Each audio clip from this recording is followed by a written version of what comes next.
गरीबी एक ऐसी समस्या जो कि आने वाले टाइम में देश को अच्छा खासा नुकसान दे सकती है। क्या है देश में गरीबी होने के कारण? हमारा देश तो दुनिया की फास्टेस्ट ग्रोइंग इकोनॉमीज में से एक है, दुनिया की 5th लार्जेस्ट इकोनॉमी है in terms of GDP.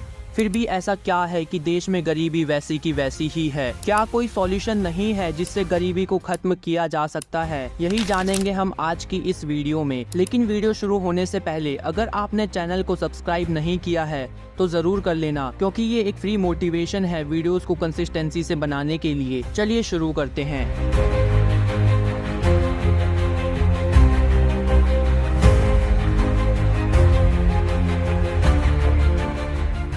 Reason number 1, the colonial rule. वो टाइम जब भारत देश में ब्रिटिशर्स का राज था। जैसा अभी के टाइम पर हमारे साथ कोई प्रॉब्लम है उसका लिंक हमारे पास्ट से होता ही है, उसी टाइप से जो आज पॉवर्टी इंडिया में है उसका एक सबसे पहला रीजन है कॉलोनियल रूल।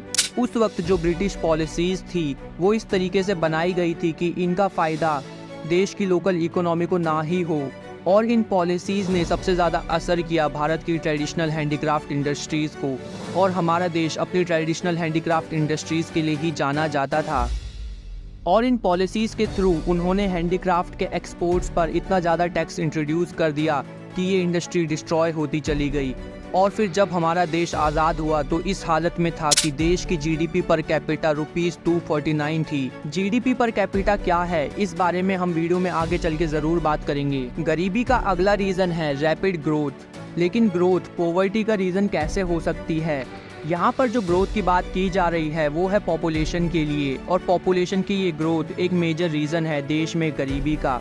हमारे देश के रिसोर्सेज तो लिमिटेड हैं, लेकिन पॉपुलेशन इतनी तेज़ी से बढ़ रही है कि वो देश पर एक भार डाल रही है। देश की जनसंख्या इतनी तेज़ी से बढ़ती जा रही है जिस वजह से जॉब्स की रिक्वायरमेंट भी बढ़ रही है, और इतनी जॉब्स प्रोड्यूस हो नहीं रही, और ना लोग इस काबिल हैं कि वो जॉब्स कर सकें। पॉवर्टी का जो अगला रीज़न है ये थोड़ा कंट्रोवर्शियल हो सकता है, इफेक्ट्स ऑफ ग्रीन रेवोल्यूशन। ऐसा कैसे हो सकता है कि ग्रीन रेवोल्यूशन गरीबी का एक कारण है? इसने तो हमारे देश को संभाला है, ऐसा हो ही नहीं सकता। ग्रीन रेवोल्यूशन ने बहुत मदद करी है हमारे देश को रिवाइव करने में, लेकिन इसके कुछ नेगेटिव इफेक्ट्स भी रहे हैं। इसका असर देश के कुछ लिमिटेड एरियाज तक ही था, जैसे उत्तर प्रदेश, पंजाब और हरियाणा, जिस वजह से गरीबी तो कम हुई लेकिन सिर्फ इन्हीं एरियाज में, और बाकी जगह गरीबी बिगड़ती चली गई। Unequal distribution of land and resources, ये भी एक बड़ा रीजन है देश में पॉवर्टी का। देश में लैंड हो चाहे वेल्थ इक्वली डिस्ट्रीब्यूटेड नहीं है, जिस वजह से जिनके पास ज़्यादा रिसोर्सेज हैं वो और अमीर होते जा रहे हैं, और जिनके पास कुछ नहीं था वो पहले भी वैसे ही थे और आज भी ऐसे के ऐसे ही हैं। तो ये थे वो कुछ रीजंस देश में गरीबी होने के।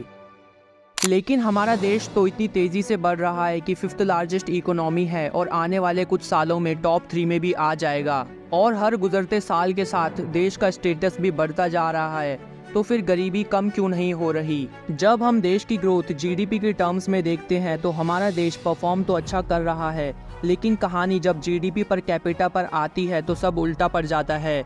लेकिन भारत एक तरफ 5th लार्जेस्ट इकोनॉमी है, वहीं पर कैपिटा की लिस्ट में भारत 197 कंट्रीज में से 142 रैंक पर आता है। दोस्तों, अगर हम आसान शब्दों में कहें तो एक कंट्री में एक पर्टिकुलर पीरियड में प्रोड्यूस होने वाले गुड्स और सर्विसेज की टोटल वैल्यू को उस कंट्री की जीडीपी या फिर ग्रॉस डोमेस्टिक प्रोडक्ट कहा जाता है। यानी एक साल के ड्यूरेशन में जो भी चीजें देश में प्रोड्यूस की जाएंगी वो चीजें एक सुई से लेकर मिसाइल तक कुछ भी हो सकती हैं, या फिर कोई भी सर्विसेज जिनके बदले में कोई मनी ट्रांजैक्शन हुई है, उन सब की वैल्यू को देश की जीडीपी कहा जाता है। और उसे जब देश की पॉपुलेशन से डिवाइड कर दिया जाएगा तो पर कैपिटा जीडीपी होगी। लेकिन हमारे देश की जीडीपी पर कैपिटा को और शॉकिंग ये बनाता है कि भारत के टॉप 1% लोगों के हाथ में देश की 40% वेल्थ है। मतलब 100 में से एक इंसान के पास 40 रुपए हैं और बचे हुए 99 लोगों के पास 60 रुपए। और ये अनइक्वल डिस्ट्रीब्यूशन रूरल एरियाज में ज्यादा है, जिससे ये डेफिनेशन निकल कर आती है कि India is a rich country but with poor people. लेकिन इस इनइक्वालिटी को बैलेंस करने के लिए क्या किया जा सकता है? एक्सपर्ट्स की माने तो गवर्नमेंट को public health care, infrastructure, education और सोशल सेफ्टी पर इन्वेस्टमेंट करने की जरूरत है, और टैक्सेस में भी मॉडिफिकेशन की जरूरत है, जिसमें अमीरों पर ज्यादा टैक्स लगाना चाहिए। पर जो ये ज्यादा टैक्स लगाने वाली बात है, ये देश के स्टार्टअप सेक्टर के डिक्लाइन का भी कारण बन सकती है। आपकी क्या राय है कमेंट्स के थ्रू जरूर बताना। तो आज की वीडियो के लिए इतना ही। अगर वीडियो पसंद आई होगी तो वीडियो को लाइक लाइक ज़रूर करना, चैनल को सब्सक्राइब भी कर लेना। मैं आपसे मिलता हूँ नए टॉपिक के साथ नई वीडियो में, तब तक के लिए नमस्ते।